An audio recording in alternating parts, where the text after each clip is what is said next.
It was just past 7 a.m. on a freezing Wednesday morning in downtown Chicago.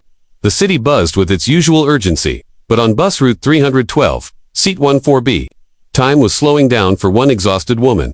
Her name was Rachel Monroe, a 29-year-old single mom, cleaner by day, waitress by night, and a silent warrior at all times. With her 5-year-old son battling asthma, overdue rent, and 2 jobs stacked back to back, sleep had become a luxury she could no longer afford. That morning, after finishing a graveyard shift and dropping her son off at daycare, she boarded the bus to head to her second job, but before she even realized it, her eyelids grew heavy, her shoulders slumped, and her head gently dropped onto the arm of the man beside her.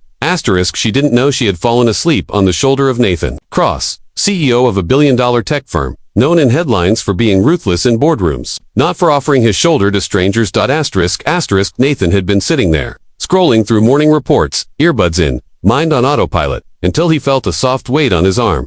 He looked down, startled, and then paused. There she was, frail, bundled in a worn coat, breathing softly. Her hands were rough, nails chipped, cheeks pale, but something in her face. Exhaustion, yes, but also grace. People usually begged him for attention, pitched to him, admired his suits. No one had ever fallen asleep on him like he was human. And for some reason, Nathan didn't shrug her off. He adjusted his arm to make her more comfortable. Then, without thinking, he turned off his phone and simply sat there. When Rachel awoke, panic shot through her. She realized what had happened, jerked away, and muttered, "Oh my God, I'm so sorry. I didn't mean to," but Nathan smiled. "It's okay. You looked like you needed it." She blinked. "Are you sure? This isn't like me." "Don't worry," he said. "Everyone breaks down sometimes." What Rachel didn't know was that this man wearing a hoodie and jeans that morning, looking no different than any commuter, was one of the most influential men in the city. And for the first time in a long time, he felt seen. Not as a CEO, but as a person. They didn't exchange numbers. They didn't even share last names. She got off the bus and disappeared into the city fog. Sure, she'd never see him again, but Nathan couldn't stop thinking about her. He didn't know her story, just that her eyes carried burdens no one should carry alone. So, he did what powerful men like him rarely do. He took a different route that day. He asked his security team to find out who she was. Quietly, respectfully.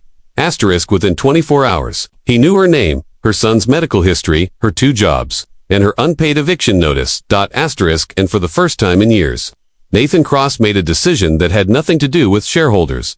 The shock at her door. The next week, Rachel received a phone call from the daycare center. "Ms. Monroe, someone just paid off your son's full annual medical plan, and they left a note. Just a first name, Nathan."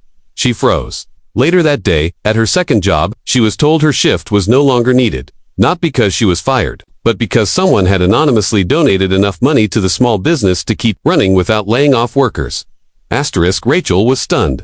Until she stepped outside that evening and saw a familiar figure waiting by the bus stop. Nathan, holding 2 cups of coffee. Smiling awkwardly. "I figured you could use another nap, or at least, a break." Rachel and Nathan's worlds collide in deeper ways than either of them imagined. A media leak threatens everything. And when Rachel's pride clashes with Nathan's kindness, only one thing can bring them back together: a child's unexpected act of faith.